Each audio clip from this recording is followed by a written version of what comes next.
বিমানের Milan, Toronto ও new York সহ বিভিন্ন রুট রয়েছে যেখানে বিমান লোকসান দিচ্ছে, কিন্তু তারপরও সেই রুটগুলো অব্যাহত রাখছে। আর এ কারণেই প্রবাসীরা মনে করছেন বিমানের ম্যানচেস্টার টু সিলেট ফ্লাইট বাতিলের পেছনে একটি বড় ধরনের সিন্ডিকেট কাজ করছে। বৃহত্তর সিলেটের প্রবাসীরা মনে করছেন তাদের সাথে বৈষম্য করা হচ্ছে, আর এই বৈষম্য অচিরেই তারা অবসান চান। বিমানের ফ্লাইট পুনর্বহালের দাবিতে Leeds Bangladeshi centre management committee ও কাউন্সিলর আব্দুল হান্নানের উদ্যোগে লিডসে এক প্রতিবাদ সভার আয়োজন করা হয়। বিস্তারিত জানাচ্ছেন মোহাম্মদ জাকারিয়া।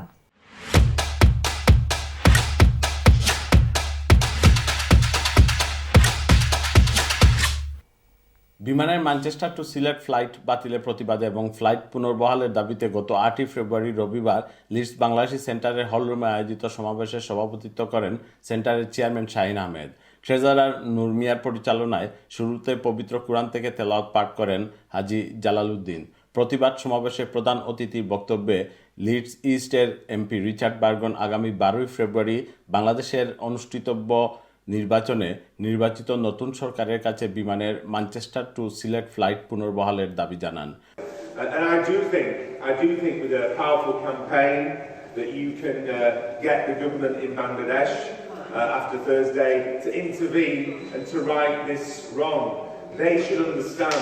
সমাবেশে বিশেষ অতিথি হিসাবে উপস্থিত ছিলেন ওল্ডাম বারা কাউন্সিলের deputy mayor councillor Abdul Jabbar, Green পার্টির deputy leader councillor Motin Ali, Leeds city কাউন্সিলের leader Jonathan Pryor, councillor Abdul Hannan, councillor Salma Arif, North England Bangladeshi TV reporters association নেপটার প্রেসিডেন্ট সাংবাদিক এমজি কিবরিয়া, প্রবাস বাংলা নিউজ গ্রুপের চেয়ারম্যান আফজাল রাব্বানী, সাংবাদিক সৈয়দ সাদেক আহমেদ, গ্রেটার ম্যানচেস্টার মৌলভীবাজার অ্যাসোসিয়েশনের সভাপতি ফারুক আহমেদ সহ আরও অনেকে।